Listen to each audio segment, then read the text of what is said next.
Então, sejam bem-vindos a mais uma edição do Café para Acopar. Esta é uma iniciativa das empresas do Complexo Químico de Estarreja e antes de avançarmos, queria agradecer aos professores e à direção da Escola Secundária de Estarreja a sua colaboração e o seu empenho ativo nesta nossa iniciativa. Neste Café para Acopar temos hoje como convidada Helena Silva. A Helena é fundadora da Vintage for a Cause e empreendedora social e vem partilhar connosco, com todos vocês, a sua experiência na área do consumo sustentável, moda e consumo sustentável. E Helena, se calhar passava a palavra e pronto. Seja bem-vindo e obrigado. Obrigada eu pelo convite e olá a todos.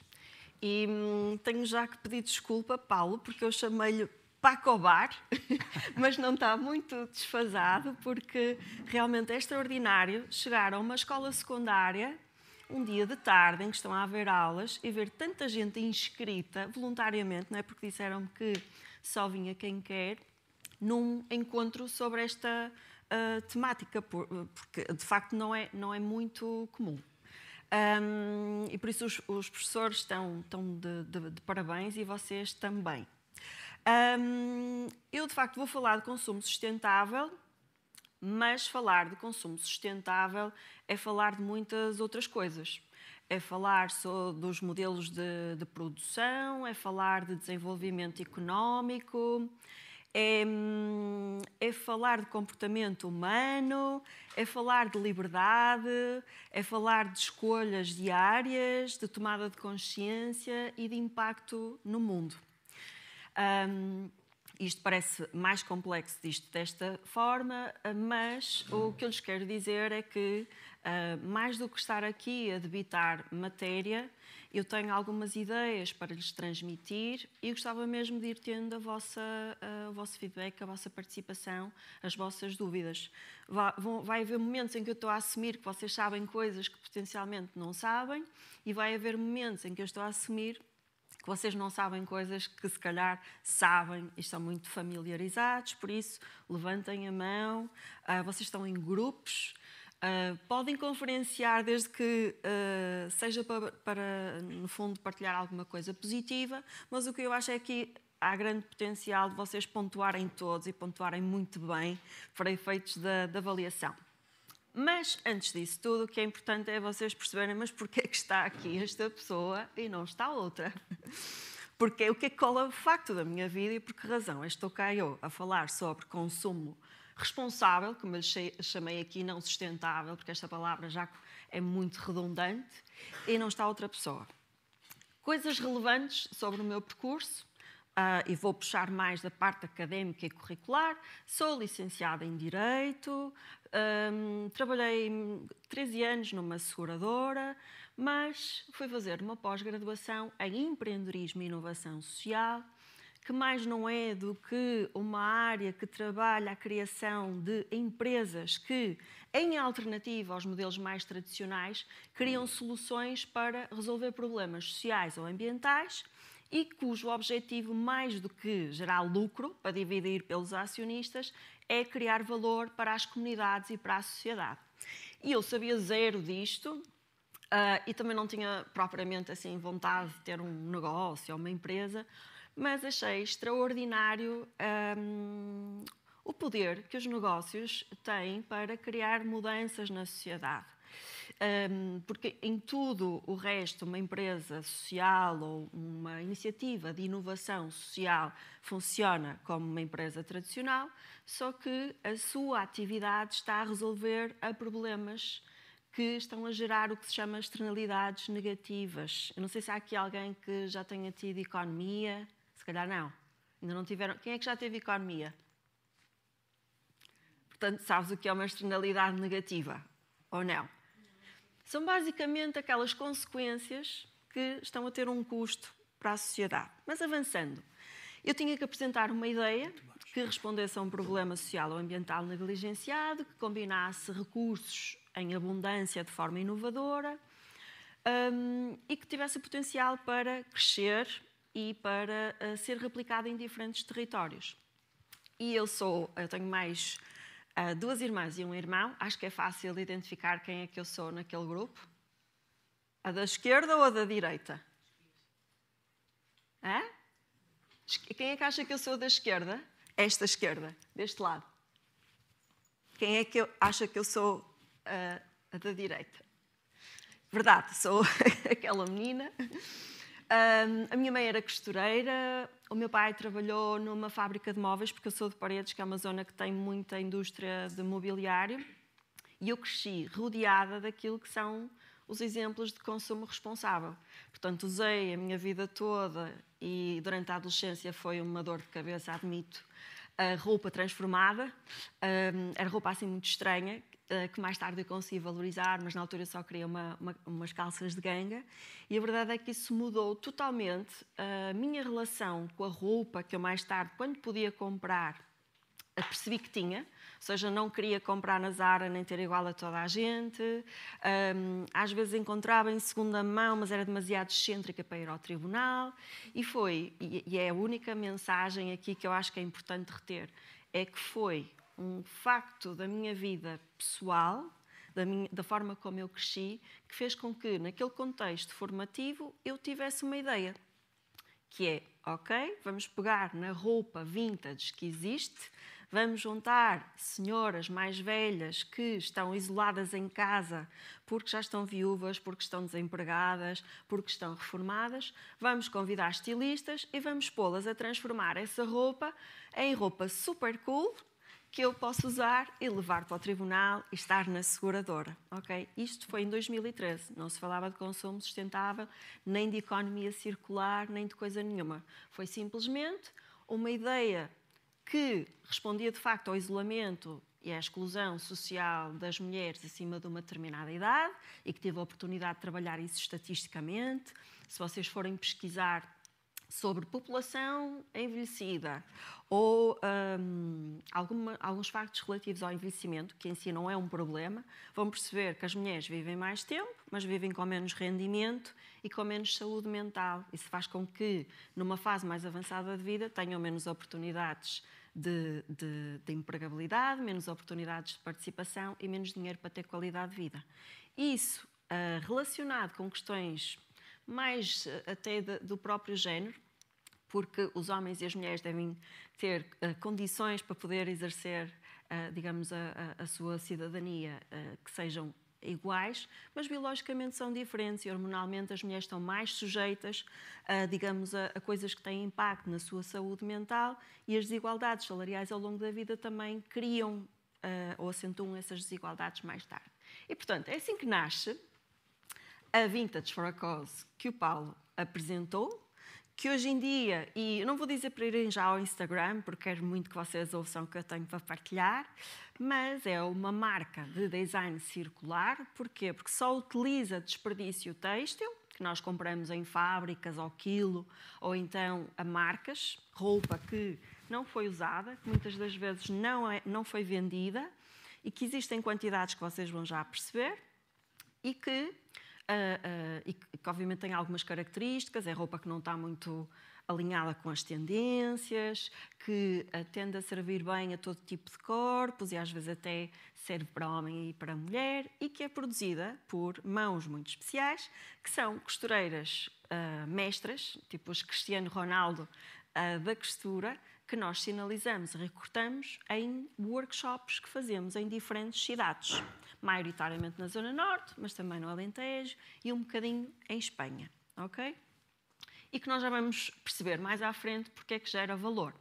No fundo, o que nós queremos é trabalhar ou incentivar e influenciar várias organizações, no fundo vários agentes, várias pessoas com relevância numa comunidade, para um mesmo modelo de produção e consumo responsável. E já vamos ver o que é que isso é. Isto porquê? Porque há de facto e falar de consumo responsável, eu por acaso acho que podíamos fazer aqui antes até uma pergunta, que é o que é que vocês acham que é consumo responsável? Não é preciso uma definição muito clara. Consumir é quê? Um sinónimo, uma palavra sinónimo. Comprar, certo? Não está errado. Mais. Ninguém sabe, não é? Ninguém sabe quem é que é consumo responsável. Vocês, para se alimentar, têm que, para satisfazer necessidades como comer e vestir, têm que consumir, têm que comprar, têm que consumir, ok? Vamos fazer um exercício rápido, que é, durante 3 minutos no máximo, vocês vão ver uns junto dos outros, vão tentar encontrar uma etiqueta da vossa roupa e perceber qual é o país onde foi feita a vossa roupa. Eu já sei que me vão dizer, eu cortei a etiqueta, eu não tenho etiqueta, mas tentem o mais possível encontrar uma etiqueta e ver qual é o país origem da vossa roupa. Consegue ficar aqui mais atrás? Consigo. Eu consigo. Aqui.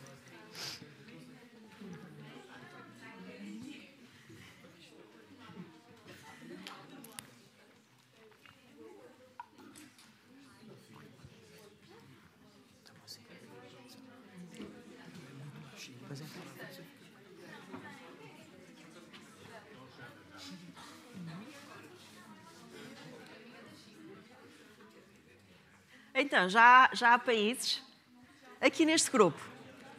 Não dá para ver. Não tem nenhuma etiqueta? Grupo seguinte. China, atrás. Outro país.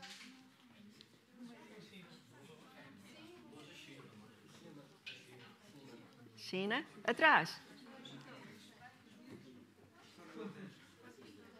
Equador, mais. Paquistão e deste lado aqui.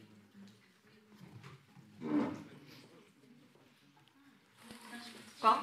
Turquia, mais. Espanha, China, China. Ok, quem é que daqui já foi à China?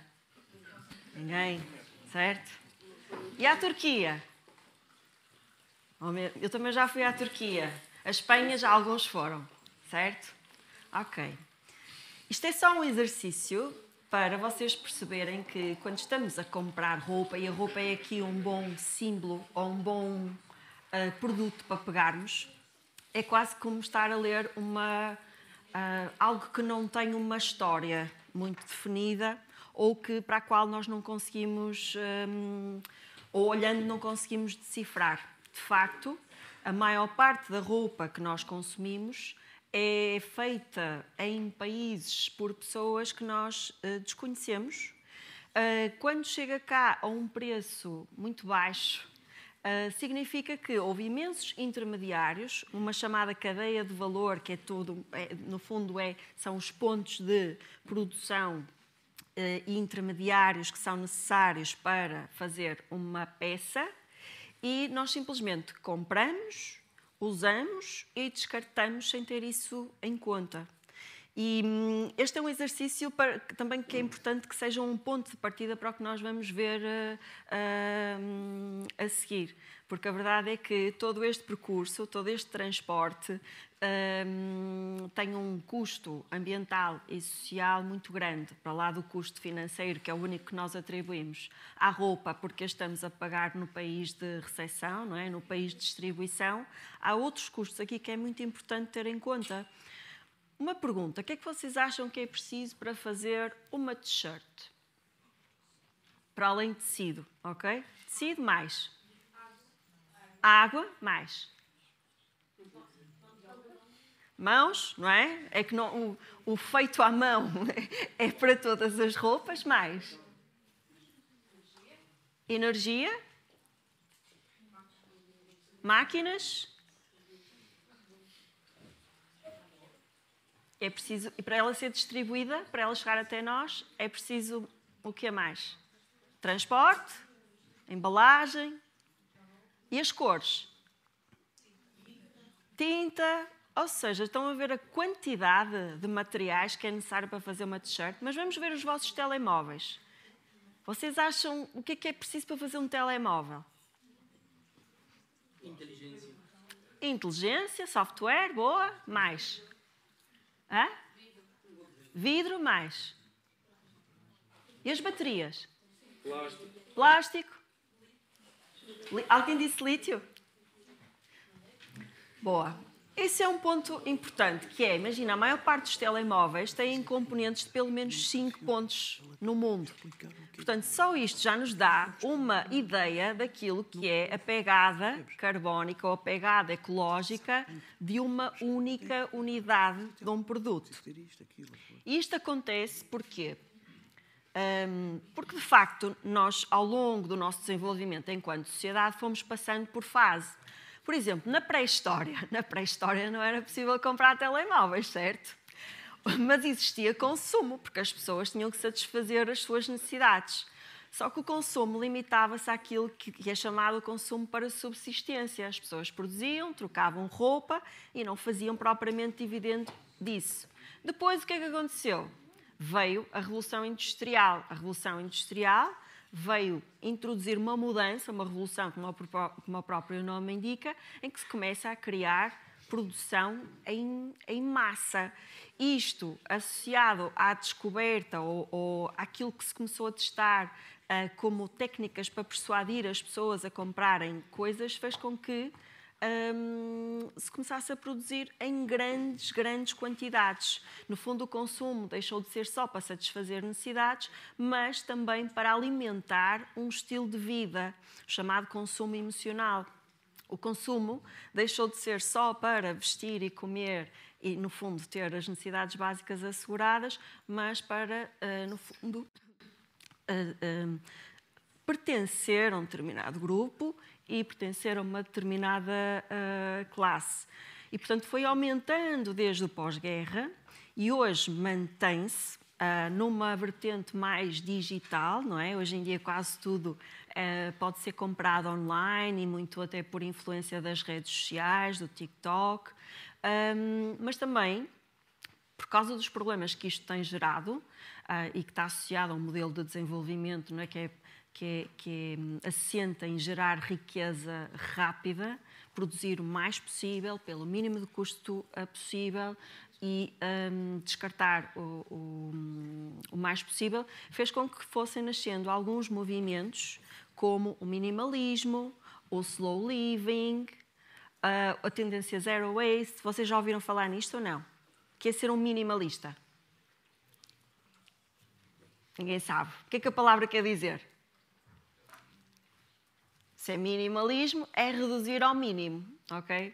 Significa ter uma vida muito como o essencial, uma casa com o mínimo de objetos possível, se calhar com maior qualidade, mas, no fundo, sair da loucura de ter que ter uma data de coisas que às vezes não satisfazem assim necessidades efetivas e tentar ter o essencial. Ou o slow living, que agora diz que é o viver de uma forma lenta, que é o tentar voltar a viver como os nossos avós, se calhar, os vossos avós se calhar já são muito novos, mas é ter uma vida mais próxima daquilo que era o antigamente, de produzir a própria comida,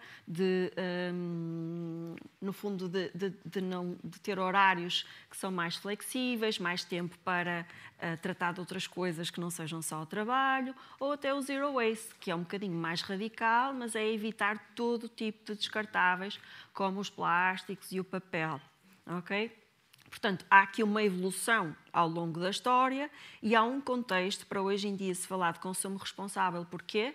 Porque passou-se da subsistência para um modelo de produção absolutamente massivo que, de facto, está a gerar alguns impactos sociais e ambientais e que, no fundo, assenta na chamada economia linear, que é uma economia onde se extraem muitos recursos naturais, produzem-se muitos produtos, vende-se o mais possível, descarta-se e volta-se a repetir sem integrar, ou seja, sem integrar aquilo que é descartado na própria cadeia de valor ou voltar a reutilizar aquilo que é descartado como matéria-prima.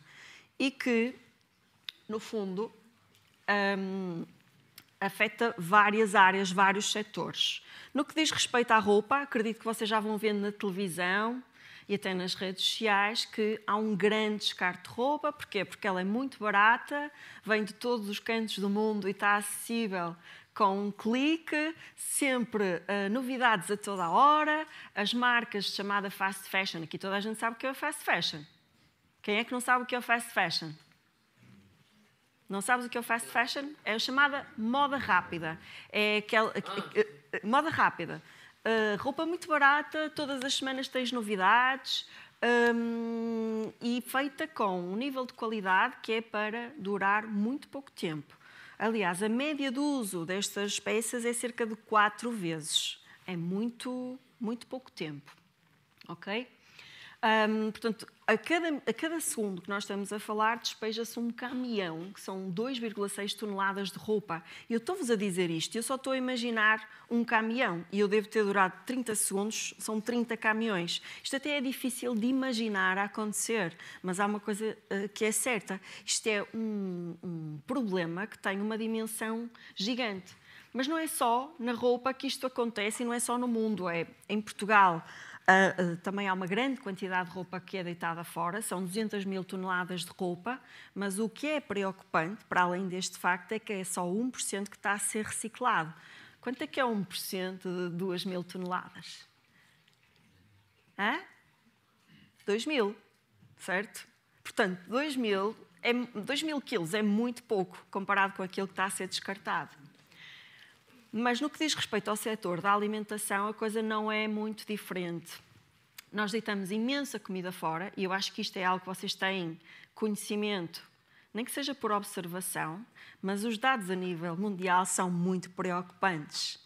Porquê? Porque a comida desperdiçada todos os anos daria para alimentar 1,26 bilhões de pessoas no mundo. Portanto, estamos a falar...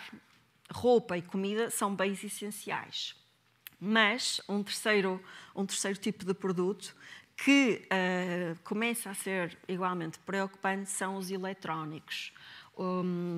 Há um conceito que, no fundo, alimenta esta economia linear, este modelo de produção e consumo massivo, que se chama obsolescência programada.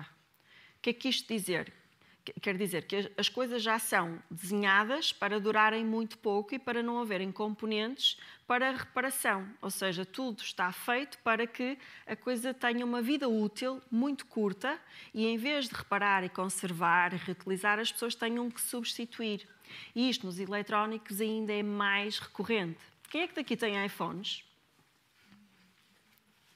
O que é que acontece com os iPhones? Passado 2 anos, já não conseguem reparar. Vem um novo modelo e têm que substituir. Eu não tenho iPhone, mas acho que não estou a dizer aqui nada que seja mentira, certo?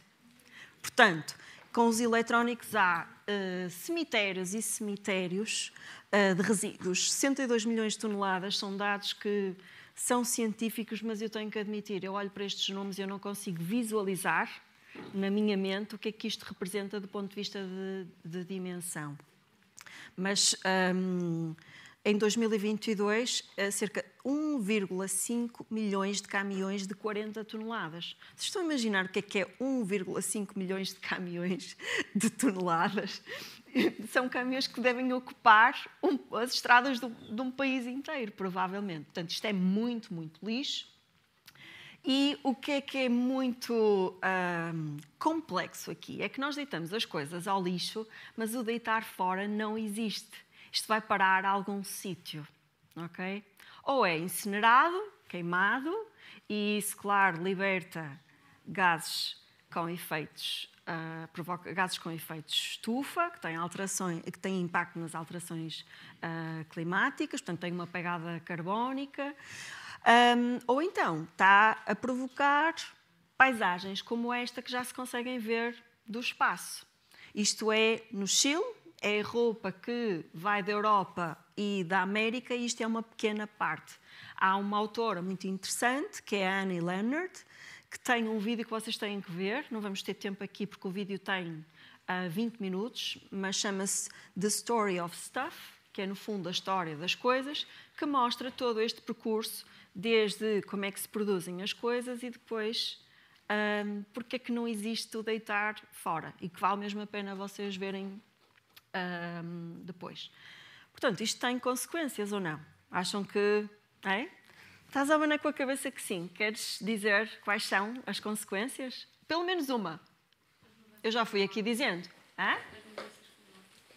Tem impacto nas alterações climáticas, que, quer dizer, já não há negacionistas a esta altura do campeonato, acho eu. Mas, e as alterações climáticas têm impacto em quê? Na própria produção alimentar, em tudo, mais nas migrações, não é? Porque há pessoas com as inundações, com a instabilidade, no fundo, geopolítica, mais a instabilidade climática, há sítios que deixaram de ser habitáveis, que deixaram de ser passíveis de ser cultivados e, portanto, há muitos povos, sobretudo aqueles que já estão com dificuldades e que são comunidades chamadas vulneráveis, que têm que se mexer de um lado para o outro. Portanto, para além das alterações climáticas, temos a poluição, e já fomos falando aqui, de facto, produzir roupa, para produzir uma t-shirt, que é a peça mais pequenina, são precisos 2.700 litros de água, pelo menos 2.700 litros de água dá para uma família a tomar banho e beber cerca de quase 3 anos. Isto é muita água, ok? Mas a indústria da moda usa uma grande quantidade de água doce ou água potável. Cerca de 4% é muito. Para além de que, por causa da emissão de dióxido de carbono, é uma das principais responsáveis para o aumento da temperatura e para, no fundo, o incumprimento daquilo que são as metas de descida da temperatura definidas a nível mundial. Há pactos, ou seja, os governos vão se encontrando, vão decidindo que vamos tentar diminuir a temperatura num grau e meio, mas a verdade é que isso não está a acontecer e muito por força deste tipo de modelo e contributo destas indústrias. Mas para lá daquilo que é, no fundo, que é o custo invisível das nossas roupas, eu acho que agora já dá para olhar para as nossas roupas e perceber que elas têm um custo ambiental, hídrico até. Há uma pegada hídrica, chamemos-lhe assim, invisível na nossa roupa, e nós estamos a usar uma medida que é mais ou menos consensual, mas nós não sabemos exatamente, pode ser muito mais, não é? E sabemos que muitos das tintas que são usadas para colorir a nossa roupa são sintéticas. Muitas das fibras que nós temos na nossa roupa, maioritariamente, são derivadas de combustíveis fósseis, como o poliéster e como o nylon. E, portanto, não só estamos a usar demasiados recursos naturais, como estamos a poluir os rios, os oceanos e, no fundo, a atmosfera. E isto à custa também de muita injustiça social, porque quanto é que vocês acham que deve ganhar alguém que está a fazer uma t-shirt que vai custar, sei lá, 4 euros ou 5 euros e que veio da China? Já veio da China, deve ter passado por vários países. Estou a ouvir? Hã? O ordenado mínimo, mas do país deles, certo? Que às vezes, e muitas das vezes nem sequer o ordenado mínimo estão a ganhar. E, invariavelmente, digamos, a força de trabalho deste tipo de indústria, não só desta, mas de outras, são mulheres e crianças. Pelo menos na indústria têxtil, cerca de 80% da força de trabalho é assegurada por mulheres e por crianças. Portanto, isto conjugado com as alterações climáticas, os conflitos geopolíticos, faz com que haja uma minoria que está sempre a ser afetada por este tipo de modelo de produção e consumo. Portanto, podemos falar de um novo modelo de escravatura moderna, porque eu não sei se vocês vão tendo aqui workshops para criar acessórios de roupa ou de outra coisa qualquer. E não sei se com as vossas avós e com as vossas mães já costuraram ou tentaram criar uma coisa de raiz, até aqui num trabalho. Diz? Andava em design de moda e então já criei algumas coisas e agora reutilizo as minhas roupas velhas e faço roupas novas. Boa! Boa, já estás a fazer uma prática que vamos falar mais à frente. Mas olha, Diz-me uma coisa, tu achas que é fácil fazer uma coisa com as próprias mãos, Não. até ela ficar, digamos, funcional? Não é. Às vezes até irrita-me. É preciso irrito-me treinar muito. muitas vezes, não é? E Porque demora. depende também se a gente trabalhar com a linha, às vezes a linha enrola e para desenrolar é um ano, às vezes. Portanto, fazer alguma coisa com as mãos, por muito pequenina que seja, é extremamente complicado. É difícil. Demora o seu tempo, tem o seu valor. Muitas das vezes não tem o software nem a inteligência dos telemóveis, mas tem mestria, tem arte. Antigamente as pessoas mais velhas diziam: a minha arte é fazer cestaria, ou a minha arte é fazer selagem, ou a minha arte é fazer alguma coisa que, no fundo, nós fomos retirando valor por causa da industrialização e dos modelos de produção mais industriais. Portanto, não podemos aceitar, ou pelo menos temos que questionar, quando estamos a comprar uma coisa tão barata. Significa que alguém não está a receber o valor justo e que, muito possivelmente, existem muitas pessoas, muitas empresas a ganhar imenso dinheiro, mas à custa da violação e do abuso de direitos humanos. Porque estas crianças não vão à escola, muitas das vezes estão subnutridas e esta é uma discussão velha e que dentro da indústria se tem, mas algumas delas pelo menos têm o comer porque estão dentro das fábricas. Mas ainda assim não é digno, não é algo que nós quiséssemos cá, nem para as crianças, nem para ninguém, não é?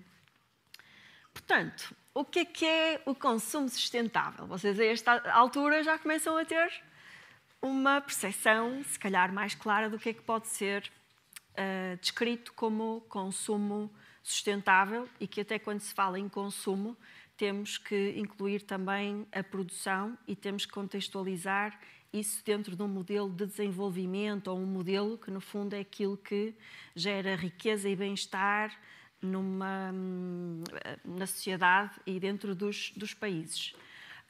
Mas a ONU, portanto as Nações Unidas, definiu o que é consumo sustentável, que no fundo é um modelo que satisfaz as necessidades presentes, não é, dos seres humanos, usando os recursos de uma maneira eficiente que não compromete a sua regeneração, nem compromete, digamos, as gerações futuras.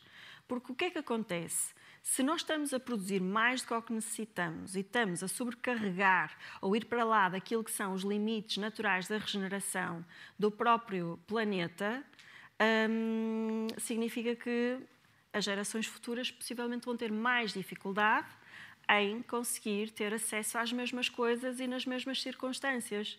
E ontem foi dia 5 de maio, aliás, a ONU preconizou um conjunto de objetivos que são os ODS. Vocês já tiveram isso nas aulas, já falaram de Objetivos de Desenvolvimento Sustentável.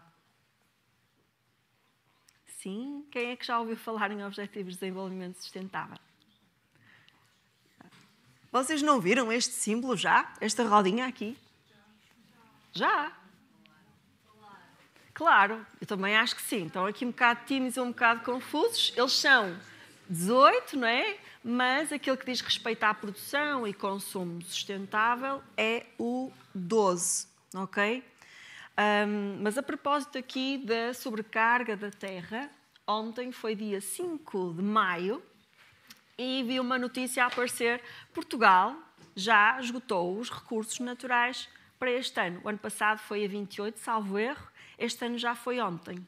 Com mais informação, com mais sensibilização, com políticas públicas à volta da mitigação climática e, inclusive, alguns financiamentos públicos canalizados ou a canalizar para estas áreas, e nós já estamos em débito para com a terra. Há uma plataforma que vocês podem consultar que se chama Global Footprint Network e que, no fundo, é uma plataforma que vai monitorizando a performance, aquilo que vai acontecendo nos diferentes países e em que dia é que nós já estamos. É como ir à despensa e já não haver comida. Ok? Como é que depois se consegue comer o resto da semana ou o resto do mês? É algo equiparável, mas com um impacto muito superior, porque isto depois é em cadeia, não é? Todas as pessoas são impactadas e em diferentes vertentes. Portanto, qual é a solução aqui? É passar de um modelo que é linear para um modelo que é circular. E o que é que isto significa? Que no modelo circular nada se perde, tudo se transforma. Ou seja, nunca há o conceito de resíduo ou desperdício, porque em algum momento ele é devolvido ou integrado na cadeia de valor e volta a ser matéria-prima. Mas isto vamos trocar por miúdos para ficar mais claro. Até agora está a ser simples, muito claro, certo? Então, exemplos de soluções circulares que vocês conheçam. E vocês já conhecem soluções circulares, porque os vossos avós já têm práticas circulares em casa e vocês de certeza que também já fazem coisas circulares. Um exemplo, só um exemplo. Quem é que é pontuar agora que este é mesmo fácil? Alguém está ali a... Não há aqui ninguém que separa o lixo? Vocês não separam o lixo? Certo? Separam o lixo, pelo menos. Ok. É o último R, é o reduto da circularidade, mas é alguma coisa. Nunca trocaram nada com um amigo? Com familiares? Ok. Nunca repararam alguma coisa antes de, enfim, desistir dela? Já. Portanto, não.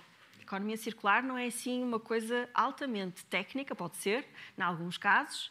É algo que no nosso dia-a-dia nós podemos introduzir de uma forma muito simples para preservar o máximo das coisas, pelo tempo máximo possível, nas nossas mãos e com qualidade, e evitar desperdício. Isto pode ser feito numa ótica, no fundo, do utilizador ou também numa ótica de quem está a oferecer produtos ou serviços. E até quem está num estabelecimento de ensino. Já está a tocar, mas ainda temos tempo. Ok. Eu vou-lhes dar o exemplo daquilo que nós fazemos na Vintage. Eu já fui explicando no início, mas agora vou explicar ainda de uma forma mais detalhada. Nós sabemos que existe uma grande quantidade de desperdício têxtil, certo? Que, do ponto de vista económico, já não tem valor. Porquê? Porque o modelo de produção e consumo massivo que eu lhes mostrei e de fast fashion está feito para ser em grande escala. Significa que existem metros e metros e rolos de tecido que em determinado momento podem já não ter a quantidade ou não ter a viabilidade industrial que a maior parte das empresas quer.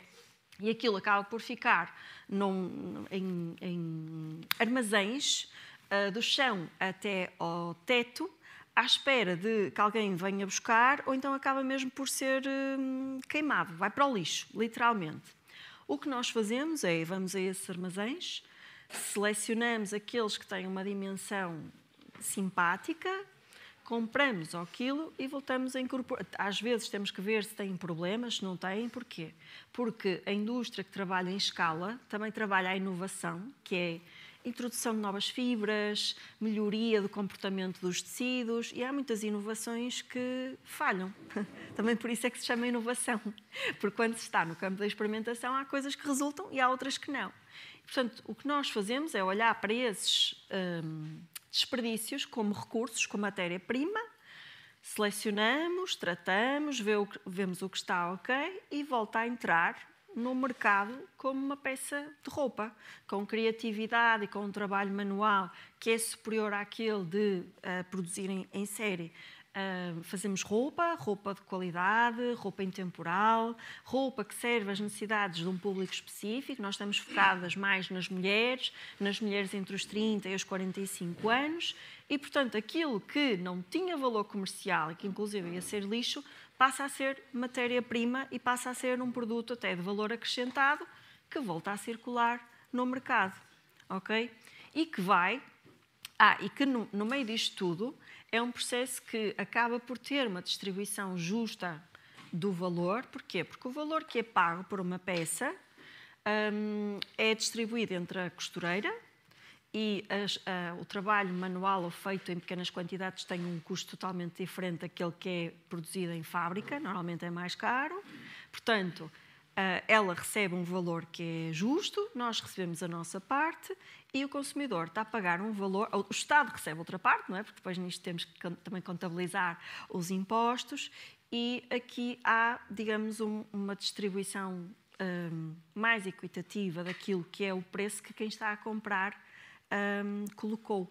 E nós às vezes até dizemos aos nossos clientes, eles estão a investir de uma maneira mais equitativa porque também lhes explicamos qual é o custo, quanto é que foi o tecido, qual é o valor que a costureira está a receber, quanto é que é para o packaging, a etiqueta, quanto é que é impostos e qual é o valor que nós, quanto é que é, o tecido também, acho que já disse, e quanto é que nós estamos a ganhar. E isto faz com que as pessoas voltem e compram sempre, porque sentem que, ao escolher este tipo de peças, de alguma forma também estão a alimentar um modelo que acaba por ser mais justo. Mas não nos ficamos por aí. Tentamos oferecer algumas ferramentas práticas a quem compra as peças que lhes permitam depois fazer pequenas reparações em casa, porque nós já sabemos que a fase de uso também tem uma pegada. Nós lavamos as peças, nós usamos as peças, elas às vezes danificam-se, mas há danos que podem pôr um bocadinho mais em causa a funcionalidade da peça e que até podem exigir a intervenção de uma costureira profissional. Há outros que as pessoas com pequenas, se tiverem um kit em casa, conseguem fazer. E até é um momento de lazer e de presença, porque isto das manualidades também tem algum impacto na saúde mental. Depois fazemos workshops, há muitos workshops agora, não sei se aqui em Estarreja isto vai acontecendo ou não, mas fazer costura é uma coisa cada vez mais popular. E se, imaginem, vocês têm uma amiga ou uma colega que sabe fazer isto, por que não um dia destes fazerem uma espécie de repair desk, que é ou um repair café, em que ela se voluntaria e vos ajuda a dar uns pontos ou a recuperar aquela peça que vocês adoram e que está a precisar de um bocadinho mais de carinho. Portanto, estes workshops às vezes também não precisam de ser altamente complexos e não são para aprender a fazer costura de raiz. Para isso vão para um curso e esses cursos normalmente são 3 anos, ok? E depois a parte da inclusão social, não é? Que quando se fala de consumo sustentável ou de sustentabilidade há vários pilares. Há o pilar ambiental, ao pilar económico e ao pilar social. E nós, no que diz respeito ao modelo que desenhamos, é um modelo também para privilegiar ou criar mais oportunidades para um grupo da população que nós sabemos que está desfavorecido, que tem menos oportunidades e que eu já disse, que são as mulheres acima dos 50 anos que estão fora da vida ativa. Portanto, isto é só um exemplo de uma abordagem circular ou de várias abordagens que se complementam ou que se alimentam umas às outras, mas existem outras. Quem é que já foi à H&M, por exemplo, e viu contentores de recolha de roupa? Ou seja, isto já está a acontecer. Claro que nós não sabemos exatamente para onde é que aquela roupa está a ser canalizada e qual é o fim que lhe está a ser dado. Mas só essa intenção ou a prática de tentar recolher a roupa no final de vida pode ser considerada uma prática circular. Aqui nas bombas de gasolina não há contentores da Sara Trading? Ou contentores para colocar roupa? Nunca viram? Existe? Pronto. Ou seja, de diferentes... Na escola também há recolha. Okay? Portanto, isto é só um exemplo numa perspectiva de quem está a oferecer produto ou serviço, de quem está a produzir no fundo, do que é que pode ser circular. Mas existem imensas marcas, imensas empresas com diferentes conceitos e em diferentes setores que estão a tentar, no fundo, criar práticas para ter menos desperdício ao longo da cadeia de valor e para conseguir aproveitar ou dar uma solução às coisas em fim de linha. Portanto, vai ser cada vez mais recorrente vocês verem nas páginas dos sítios onde comprarem roupa, serviços de reparação, incentivos à devolução, e são boas opções, se bem que é importante também dizer que é impossível ter uma pegada nula. só as empresas que não foram criadas é que não têm pegada. Porque qualquer atividade que exista, obviamente vai ter a sua... É quase como a produção de carne e o consumo de carne. Digamos, toda a produção de alimentos tem a sua pegada. A de carne tem uma pegada maior. Portanto, a redução do consumo de carne vai ter, obviamente, impacto. Mas as outras não estão isentas de pegada carbónica, ok? Só o que não existe é que é 100% sustentável porque nunca existiu. Mas o que eu acho que é mais relevante, e talvez tenha sido por isso que vocês vieram cá, vou assumir que sim, é o que é que eu, enquanto Helena, e cada um de vocês, enquanto estudantes, enquanto cidadãos e já a partir de hoje, quando chegarem a casa, podem fazer no seu dia-a-dia para, no fundo, fazerem escolhas que são mais informadas e que serão, à partida, mais responsáveis e, por isso, mais sustentáveis. Não é? Porque todos podemos fazer parte da solução, como nós podemos ver. Eu tenho aqui um mini quiz, antes de passarmos para a prática, para vocês também me ajudarem aqui com esta apresentação, que é algumas perguntas, não são muitas, e por grupo eu vou perguntar qual é que vocês acham que é a resposta mais próxima do correto. Pode ser? Alinham nisto? Sim? Então, o que é que torna um produto sustentável? A. Ter um rótulo verde ou orgânico. Vocês já viram isso, certo? Nos produtos, a dizer com certificações, a dizer que é ecológico. B. Ser feito com materiais reciclados. Ser produzido com ética e sem desperdício. Ou ser barato e fácil de encontrar. Vocês aqui, o que é que acham? Eu acho que é o B. Achas que é o ser feito com materiais reciclados? Também acho. É? E aí atrás? Ok. Qual é que vocês acham que é o mais sustentável? A B. A B? Ali. Sim. Sim. É B? Ah, é C. Ok. A C. A C. Ok. Então teremos 3B, C. a C, 3C. E aqui? Qual é que vocês acham que é mais? A B? E aqui? A C? Ok, maravilhoso. Estamos aqui empatados entre a B e a C, e isto é ótimo sintoma, significa que vocês não se deixam enganar por rótulos verdes ou o chamado greenwashing, não é? Que é aquela tentativa de parecer mais, no fundo, responsável do que eventualmente se possa ser. Ora, as vossas respostas foram muito úteis para nós falarmos de dois conceitos. Uma coisa é a reciclagem, e a reciclagem é um processo que é importante, no entanto, é o reduto da circularidade. O que é que isto quer dizer? Que é a última opção.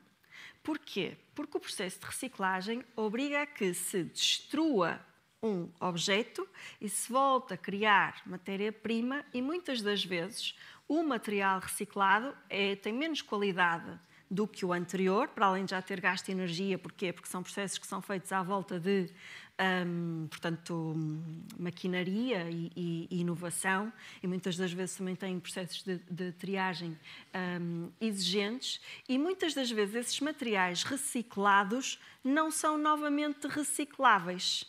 Okay? E muitas das vezes, muitos dos cartões e dos plásticos que temos têm componentes entre si que, no fundo, vão acabar por não ter grande tratamento do ponto de vista de reciclagem.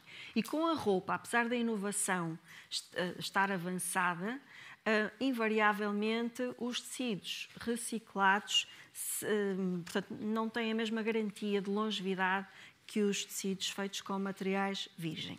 Portanto, um produto com materiais reciclados pode ser sustentável, mas pode não ser tão sustentável como algo que é produzido com ética e sem desperdício e falta ali uma coisa, e com qualidade, ok?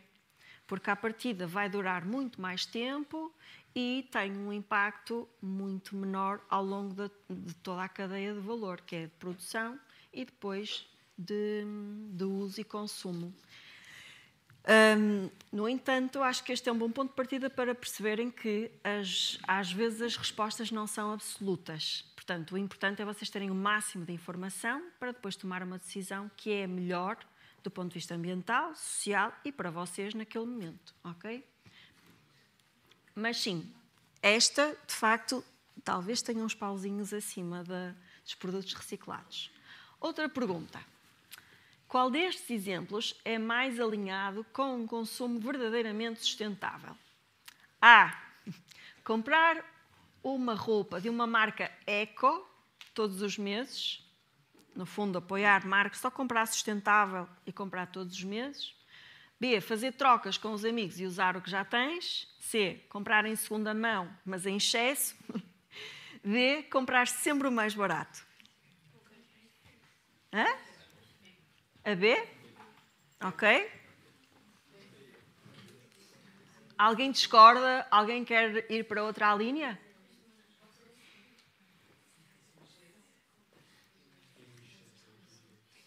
É B, então? Vocês têm muita aversão ao microfone, já percebi. Isto é uma turma muito tímida. Eles vêm, mas depois não querem falar. Mas, olhem, eu estou de acordo convosco. E estas alíneas estão escritas desta forma precisamente para refletirmos numa coisa, que é, de facto, é bom nós termos roupas que tenham um processo ético e sem desperdício, mas às vezes são ligeiramente mais caras.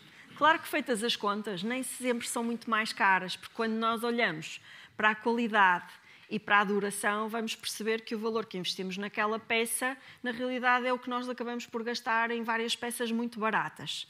Mas se comprarmos todos os meses, estamos a comprar porquê? Será que precisamos de roupa todos os meses? Não é verdade, certo? Portanto, não é só porque compramos eco que passa a ser uma prática responsável. Por outro lado, e hoje em dia isto é muito frequente, há muita gente que diz: eu só compro em segunda mão. Mas o que é que acontece? Compra todos os dias, ou na Vinted, ou no Humana, e, portanto, comprar muitas vezes e em segunda mão só, no fundo, alivia a culpa ou a sensação de que se está a ser consumista, mas continua-se a ser consumista. E ao fazer isto só se está a fazer uma coisa, que é pôr a roupa a circular mais.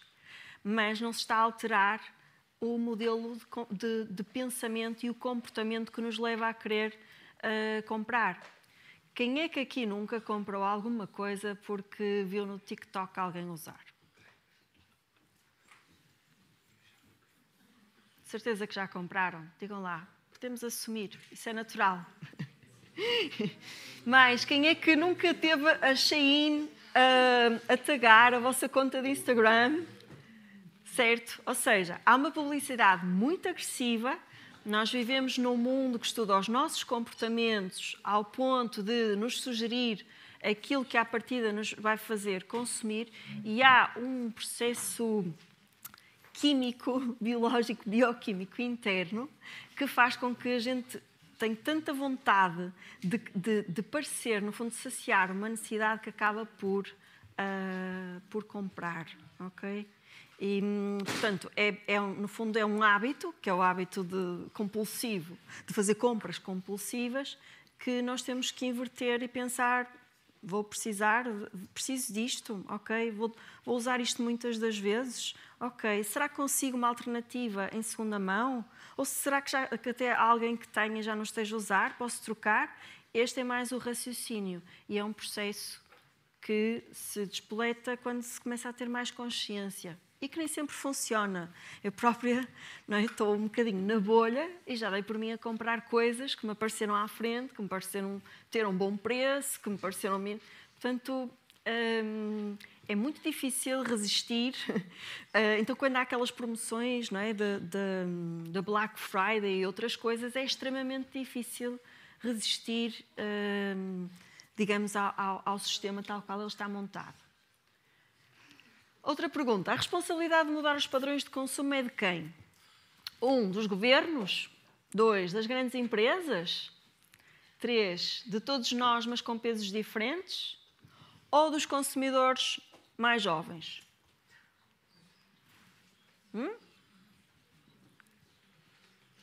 Quem é que vai para a A?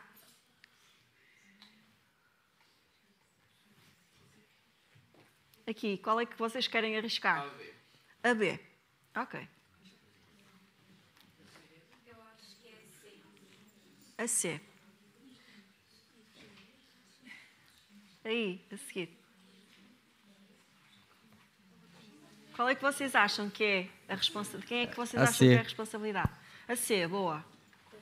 A C. A C. A C. Pronto, ok. E aqui? A C? A C. E lá ao fundo? A C. Ok. Eu diria que sim. Que de facto todas as pessoas têm uma responsabilidade, não é? Porque todos os dias tomam decisões, não é? De manhã à noite estão a consumir.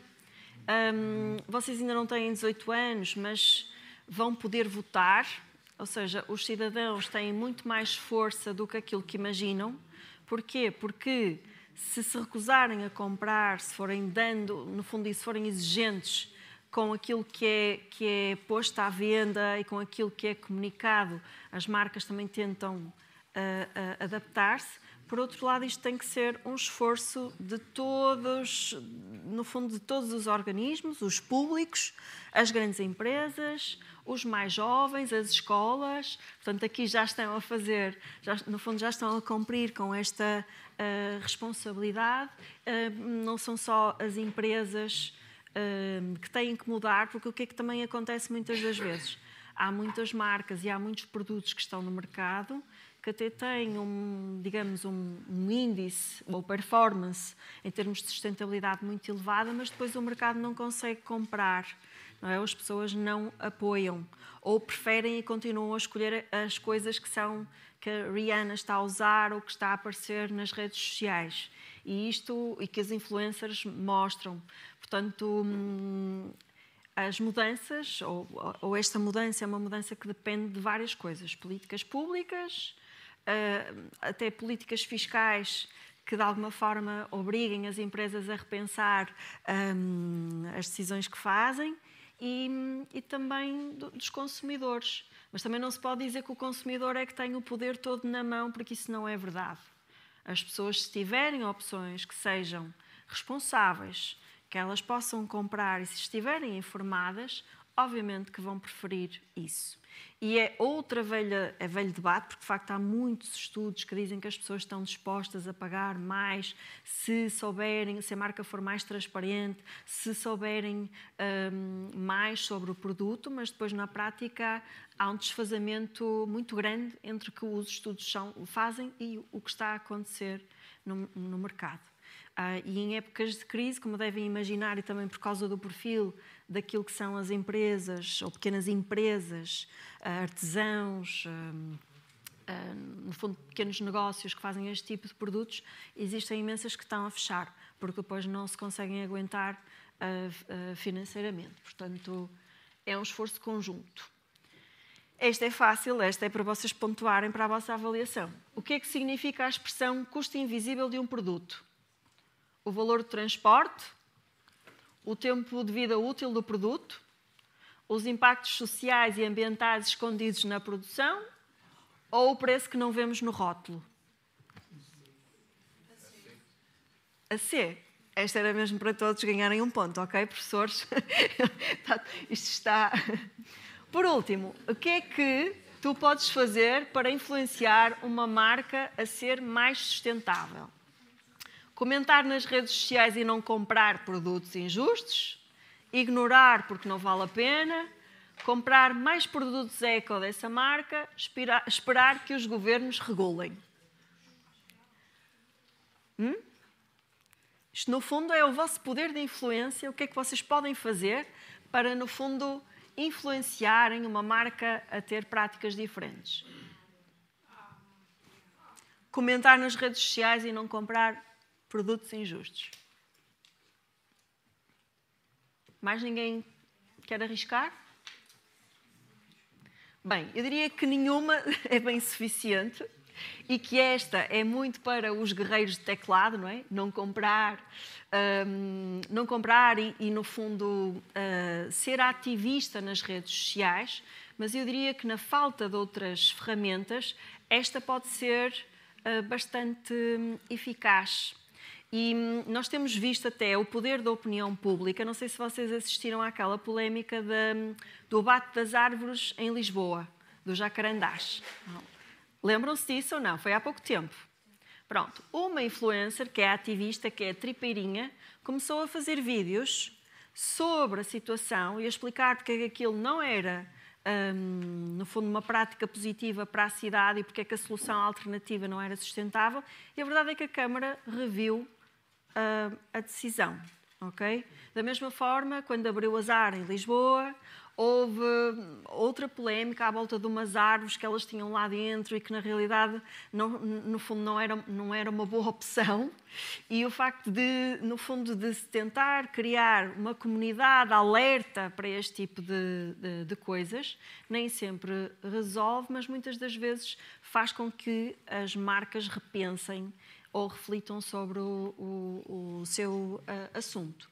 E é claro que isto tem que ser feito de uma forma responsável também. Hoje em dia há muita desinformação na internet, então no que diz respeito à sustentabilidade, existem milhentas coisas, há situações muito dúbias e é muito importante que também este uso da ferramenta digital ou destas ferramentas sociais para este tipo de ativismo seja feita com alguma responsabilidade. Confirmar fontes, confirmar dados e, quando se está a comentar, tentar fazer exposições que sejam, no fundo, assertivas e construtivas. Senão é só mais lixo e mais ruído na internet. Portanto, enquanto consumidor cidadão, vocês já perceberam que têm até algum poder, certo? E até do ponto de vista de escolhas ou de opções, pode-se falar naquilo que é a inversão da pirâmide de Maslow e começar por, primeiro, usar o que já temos, depois pedir emprestado. Às vezes temos só uma festa ou precisamos de uma coisa específica para uma disciplina ou para uma atividade ou para umas férias. Portanto, são coisas que até tendem a ser caras. Eu estou-me a lembrar, por exemplo, do fato da neve e dos skis, que são coisas muito caras, que precisamos às vezes uma vez ou duas. Se já tenho, ótimo. Se não tenho, vou primeiro pedir emprestado. Isto até é aplicável também quando iniciam projetos. Em vez de estar a comprar tudo, podem pedir emprestado e ver o que é que os vossos amigos, os FFF, que são os Family, Friends and Fools, que são normalmente pessoas que nós conhecemos na nossa rede, podem fazer por vocês. Depois, o swap, o trocar. Trocar coisas é, de facto, algo que eu acho que é extremamente interessante e, claro que aqui estou a ser um bocadinho parcial, mas acho que sacia um bocadinho a nossa necessidade de novidade, porque também há uma coisa que deve ficar clara, que é o ser humano, desde que existe, que gosta de se adornar, ou seja, a moda, ou ter acessórios ou objetos, e eu falo mais na moda, porque acho que, de facto, neste momento é uma indústria com mais expressão e é aquela que eu domino mais. E a moda é, de facto, um exercício de individualidade. Nós, desde que somos pessoas, gostamos de adornos e às vezes temos aquela necessidade de coisas novas, de mudar. E as trocas saciam essa necessidade, pode ser com irmãos, com amigos, e na realidade não tem um custo financeiro, então se for equivalente, tanto melhor, e estamos a prolongar a vida útil a uma coisa. Portanto, e mais... Mercados de trocas, quando eu digo mercados, é só a expressão, mas eventos de trocas são coisas que vocês, para a próxima semana, podem organizar aqui na escola. Pode ser com roupa, pode ser com sapatos, pode ser com livros, pode ser com plantas, pode ser com sementes. É algo que é extremamente fácil de organizar, porque é atribuir um sistema de pontos às coisas. As pessoas à entrada têm que trazer alguma coisa para trocar, portanto recebem ou trocam, no fundo recebem as moedas, que são os pontos para gastar, e depois, no fundo, escolhem coisas que querem ou que precisam e deixam as coisas que já não querem. Portanto, o comprar em segunda mão, a seguir, o fazer, que é algo mais complicado, mas não é impossível, e por fim, comprar. E, portanto, eu estou a repetir, mas eu acho que é importante lembrar. Aquilo que é mais sustentável é o que já existe, é o que vocês têm nos vossos armários, é o que os vossos pais têm nos vossos armários também, não se esqueçam. Ainda por cima, alguns devem ter roupa bem cool, de quando eram mais jovens. Portanto, usem o que já está lá por casa. E cientes de uma coisa, que é, de facto, quanto melhor uso nós dermos à roupa e às nossas coisas, melhor. Porquê?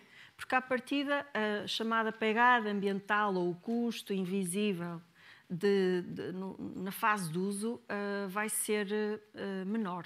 E o cuidar bem, eu já vou explicar, pode ser, por exemplo, lavar menos ou lavar de uma forma mais ecológica. Há algo que algumas marcas usam, que é a lavagem, a libertação de microplásticos é muito grande na lavagem de sintéticos, e a maioria das nossas peças é composta por sintéticos, como já lhes disse. Isto é verdade, mas se as marcas substituírem as fibras, isto não acontece. Ainda assim, o facto de nós lavarmos muito a nossa roupa, ou seja, veste uma vez e vai para a máquina, não só tem o gasto de água e de energia associado à lavagem, mais do que o que é necessário, como também vai, no fundo, tirando alguma resistência, alguma estrutura à própria peça. Portanto, quanto menos lavarmos, à partida melhor estamos a cuidar da nossa peça. E vocês, espera lá, Helena, mas então agora vou deixar de lavar a roupa? Não, claro que não. Vocês podem lavar, mas, vamos imaginar, tem uma mancha, mas foi usada umas horas. Não vai logo para a máquina de lavar, tiram a mancha e aquilo à partida vai sair. Ou então lavei, está com cheiros, mas se calhar ainda não merece uma lavagem. Podem colocar um desodorizante, até daqueles de casa, ou fazer um em casa. É mesmo fácil fazer um desodorizante de roupa. É um bocadinho de álcool, um bocadinho de vinagre, ou um bocadinho de um óleo essencial, ou de algum cheirinho que gostem, borrifar, pôr numa zona a arejar e a peça fica limpa. Okay? Quando estamos a falar de lavar menos, não é deixarem de ser higiênicos, é simplesmente ponderarem: vale a pena já colocar esta peça para lavar ou não? E só isto dava uma palestra, mas eu não vou estar aqui a chateá-los com isto, porque se calhar não são vocês que lavam a roupa ainda, mas vocês estão no 12º ano. 11º. Portanto, em mais um ano ou qualquer coisa, vão para a faculdade, se calhar vão para fora, se calhar vão ter que resolver a vossa vida. As lavanderias são boas, mas podem dar cabo da vossa roupa. Portanto, vão pensando sobre isso.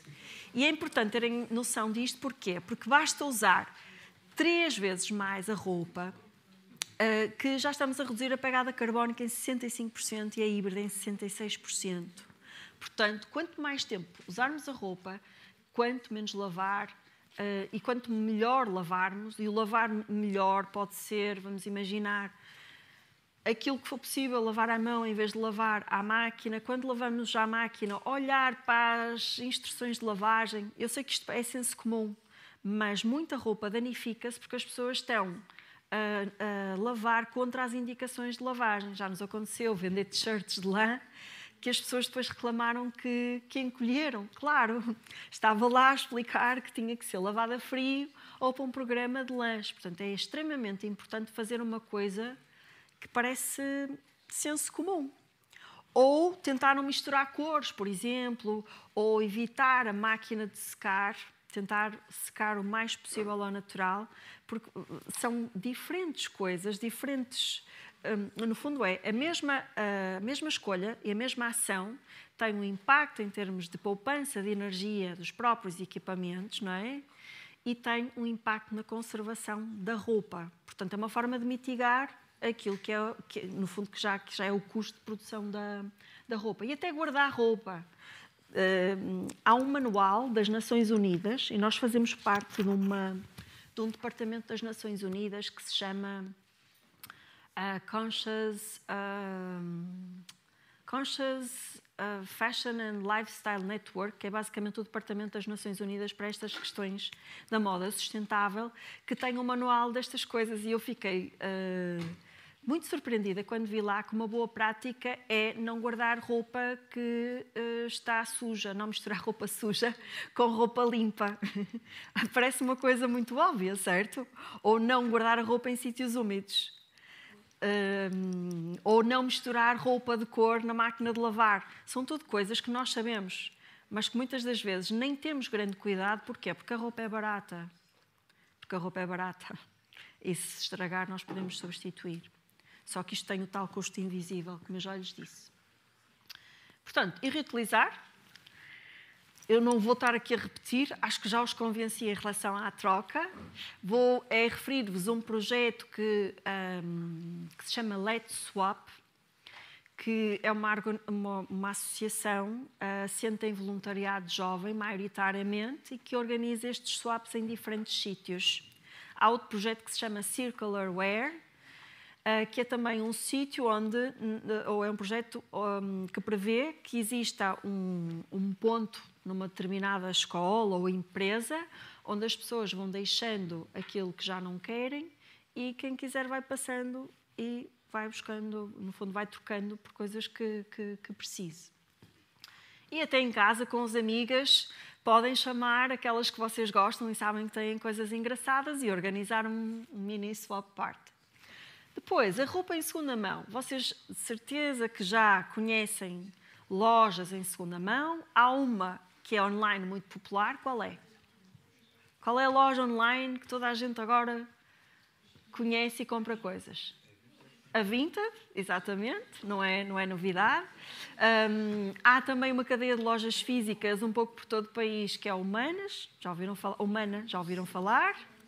E até para algumas coisas mais específicas, como vestidos de noiva, roupa de luxo, chamemos-lhe assim, ou de festa, há lojas especializadas. Portanto, hoje em dia é perfeitamente possível aceder a coisas com alguma qualidade em segunda mão. Há algumas coisas até têm etiqueta. Eu já comprei coisas na Vinted que nunca foram usadas e lá está, é uma boa opção se isso não for uma compulsão, não é? Se não tiverem a toda a hora, agora, em vez de fazer scroll no Instagram, a fazer scroll na Vinted e a fazer compras como se não houvesse amanhã. Algumas apps que podem ser também interessantes para vocês. A propósito do desperdício alimentar, há a Too Good To Go, já ouviram falar, que é vocês podem, nessa app, localizar estabelecimentos comerciais que têm comida do dia a um preço simbólico e podem ir buscar um cabaz a metade do preço e assim estão a prevenir o desperdício alimentar dos restaurantes. Há um projeto também muito assente no fundo, em redução do desperdício alimentar e voluntariado, que é o ReFood. Eu não sei se há aqui em Estarreja. Não há, mas é também uma forma, no fundo, de reduzir o desperdício alimentar. No que diz respeito à roupa, há esta app que é mais conhecida, que se chama Good On You, que basicamente classifica o impacto social e ambiental e, por conseguinte, o nível de ética e de responsabilidade dos produtos. A única coisa que eu lhes posso dizer é que nós já os contactamos para fazer isso e percebemos que, na realidade, eles só vão ao site e não há um escrutínio muito grande à volta daquilo que é o processo de produção. Portanto, eles fazem aquilo com base no que está no site e veem nas redes sociais. Portanto, quer isto, quer as certificações, que às vezes, em algumas áreas, podem ser indicadores no fundo, mais fiáveis de um processo de produção, também não são 100% fiáveis. Porquê? Porque não há um escrutínio muito grande daquilo que são as práticas das empresas. Tem que haver algum bom senso e no final do dia, se vocês comprarem alguma coisa que tem qualidade e que vocês vão usar por muito tempo, se calhar essa é uma escolha acertada, ok? Porque não há nada que seja 100% fiável. Claro que se vocês mandam fazer numa costureira ou compram num sítio que sabe que faz pouquinhas peças, não é? No fundo há oficinas, há restaurantes, há padarias que têm processos muito transparentes. Basta ir lá e vocês percebem que aquilo é feito de uma determinada forma. Portanto, às vezes isso é mais fiável do que estar, no fundo, a confiar numa app. Depois tem uma app muito interessante que é o Waste App, no fundo que sinaliza em Portugal para onde é que são canalizadas as coisas em segunda mão. E aqui aparecem essencialmente aquelas organizações que fazem os sistemas de take-back, que quer dizer a recolha da roupa, e portanto está por zonas geográficas. Há outra que eu não coloquei aqui, mas que se chama a granel e que tem geograficamente a localização das lojas a granel. Porque comprar a granel, à partida, é um ato de consumo com um impacto menor do que comprar plásticos e coisas no supermercado. Normalmente, a granel compra-se o que se precisa, o conceito é despido da embalagem, não é? As pessoas levam os seus próprios frascos ou então reutilizam frascos e o lixo associado ao uso do granel é muito menor, para além de que, maioritariamente, é alimentado por produtores locais e de pequena escala. E depois, no que diz respeito aos eletrónicos, encontrei esta, admito que aqui não consegui encontrar muitas coisas. Eu lembro-me que havia uma loja, que até tinha lojas físicas abertas, que fazia isto, mas não consegui encontrar, não me lembro do nome. Mas neste site conseguem comprar telefones recondicionados a um preço acessível. Okay? Portanto, tenho aqui opções nos vários segmentos de roupa, eletrónicos e pronto. No que diz respeito a reparar ou intervir na roupa que você já tem, eu sei que é algo que requer um bocadinho mais de disponibilidade, um certo gosto, mas nunca se esqueçam, vocês têm recursos em casa de borla, de certeza, para fazer isto. Quem é que não tem uma avó que sabe fazer bordado ou ponto cruz ou costurar à mão? Hã? Toda a gente tem, certo? Toda a gente tem. Portanto, quanto mais não seja, visitam a vossa avó e conseguem que ela vos ajude. Se não... Tem já vários, não seria aplicações, mas através do YouTube e outros, em que ensina a fazer pontos, a costurar buraquinhos. Claro que nas primeiras vezes não vai sair perfeito, mas sim. Com a experiência... Exato, é um bom ponto para o que eu ia dizer a seguir, que de facto há tutoriais no YouTube que nunca mais acabam, inclusive é no nosso canal do YouTube, desde reparações mais simples a transformações mais complexas. Há páginas do Instagram também que só se dedicam a este tipo de conteúdos. Portanto, hoje em dia não há muitas desculpas, podem não haver tempo ou vontade, mas aquilo que é o básico é possível de se aprender online. E mais, há imensos estudos que confirmam que isso de facto cria uma sensação de bem-estar, que ajuda a acalmar. Porquê? Porque nos obriga a estar atentos e mais presentes. Agora, como disse a professora e muito bem, muitas das vezes não sai perfeito à primeira vez. Mas tenham paciência, as costureiras mestras, algumas trabalharam 30 anos e às vezes ainda corre mal. Portanto, o remendar a peça, o alterar, cortar e fazer um saco, ou fazer um bordado criativo para reparar, ou transformar a peça numa peça nova, ou fazer acessórios. Nós temos kits no nosso site, mas vocês encontram imensos, até na Amazon e noutros sites, que muitas das vezes ajudam no fundo, neste tipo de coisas. E diria que é quase como andar de bicicleta. Depois de vocês aprenderem, também não esquecem, ok? E tem uma grande vantagem que é a vossa peça vai ser única, não vai haver ninguém com uma peça igual. E às vezes até para oferecer, é muito bonito oferecer algo que foi feito por vocês.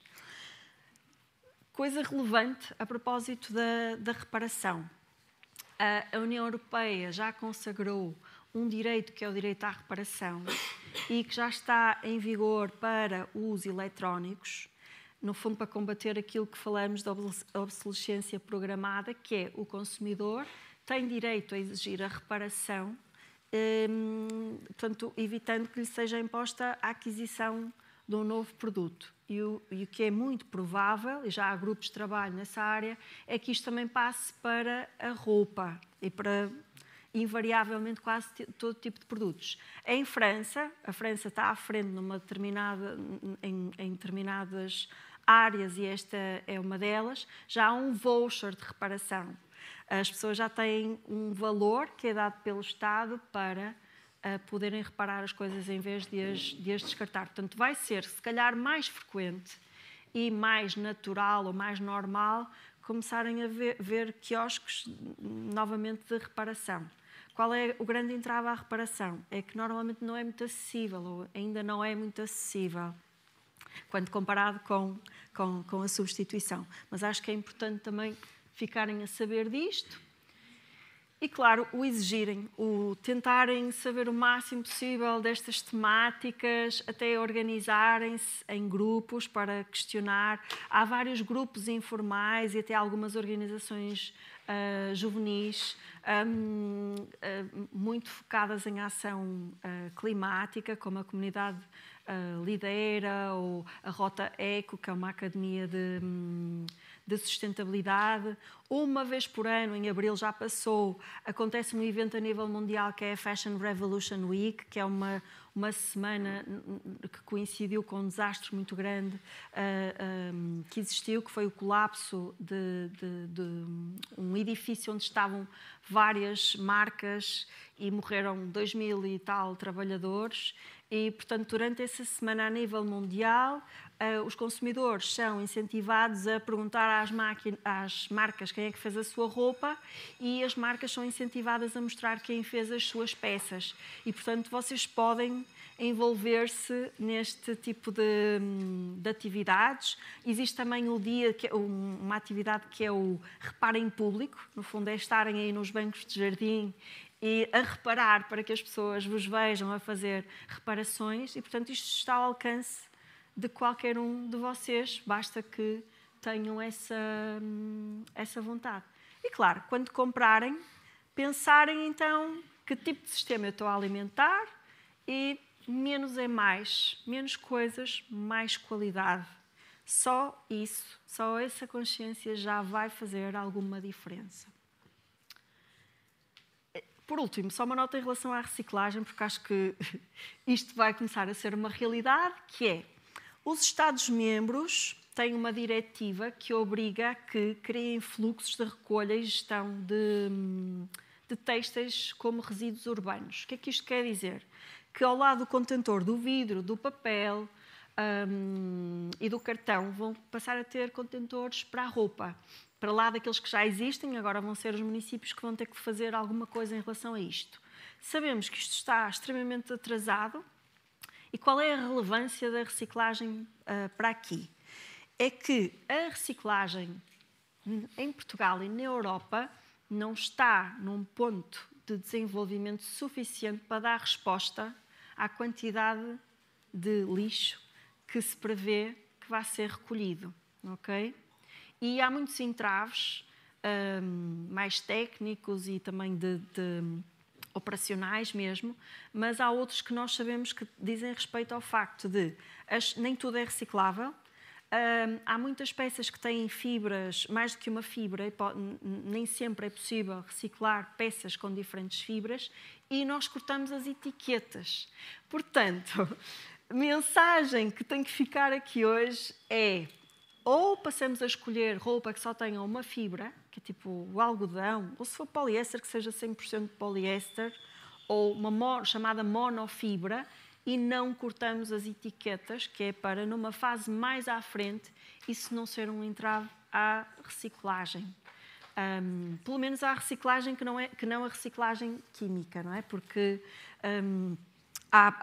no fundo, há diferentes modalidades de reciclagem, e volto a dizer, a reciclagem é o último passo, mas a antever o que vai ser a realidade nos próximos meses, no próximo ano, ninguém sabe muito bem. A minha sugestão é que, tendo consciência disto, agora não cortem com as etiquetas. Claro que as marcas também têm aqui uma obrigação e um papel, que é, em vez de fazerem aquelas coisas que são desconfortáveis, que também são de plástico e magoam, começarem a arranjar alternativas ou estampagem na própria peça, e evitarem também peças que sejam multifibra, mas fica aqui esta nota. Portanto, estamos mesmo no fim. A mensagem é, indo àquele quiz, àquela pergunta, quem é que tem a responsabilidade de criar aqui alguma mudança, sem romancear, sem entrar aqui em contos de fadas, todos podemos mesmo fazer alguma coisa. Pequenos gestos, pequenas coisas que vocês vão alterando, vão ter um impacto a longo prazo, não só na vossa vida, mas sobretudo no coletivo. E claro, tem que ser algo que também seja sustentável para vocês e para as vossas famílias, e que seja uma coisa que vocês consigam integrar no vosso dia-a-dia.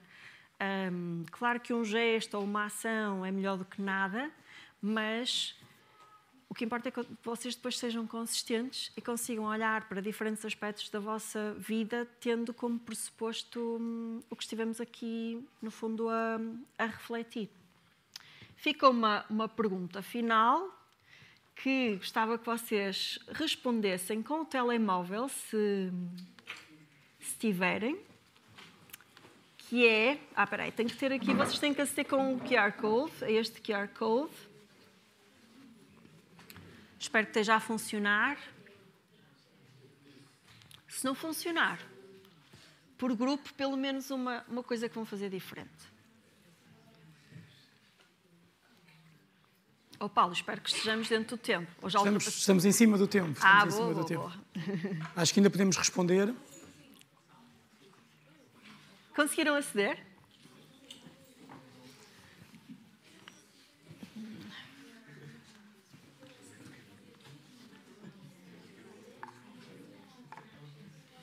Quem é que já conseguiu aceder?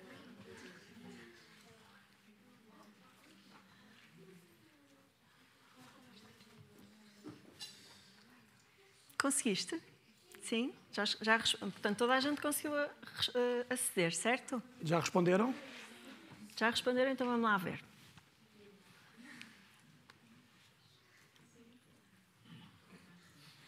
Nada. Ok.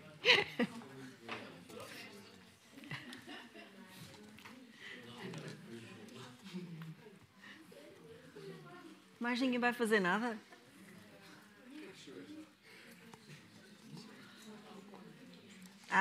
Ok. Criar roupa, remendar roupa, trocar roupa.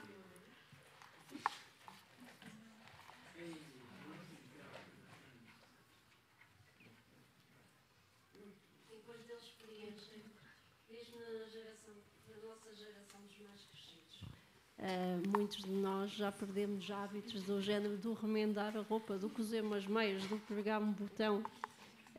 A minha geração, mesmo essa, já muita gente fica assim: sabes fazer isso? E lá está, nós aqui na escola é um bom mote que nos deixa, um bom desafio, um clube de costura, de coisinhas assim para o ano. É uma boa partilha que aqui ficou, uma boa ideia.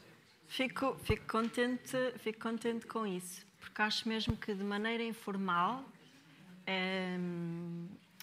é possível criar buzz à volta de uma coisa que depois as pessoas acabam por perceber que é muito divertido. Há meias que, se forem bem reparadas, ficam ainda mais giras do que eram inicialmente. Ok? E se calhar não vamos conseguir salvar todas as meias. E eu sou a primeira a dizer, em caso de ferreiro, espeto de pau. Mas se isto começar a ser uma coisa mais normal, à partida a mentalidade também se vai alterando. Porque em muitos meios, e durante muito tempo, associou-se a reutilização e a partilha a ser pobre. Ok? A ser alguma coisa... Bem, já temos aqui muito mais respostas. Começar a thrift shopping, gostei, isto é o comprar em segunda mão, certo? A dar roupa, remendar a minha roupa, restaurar a própria roupa, aprender a cozer, reutilizar, reciclar, remendar, trocar roupas com familiares, dar outra vida à roupa, utilizar os separadores, imagino que é o lixo, certo? Os separadores devem ser dos contentores do lixo, poupar água, ótima prática, poupar água é algo que nós precisamos mesmo.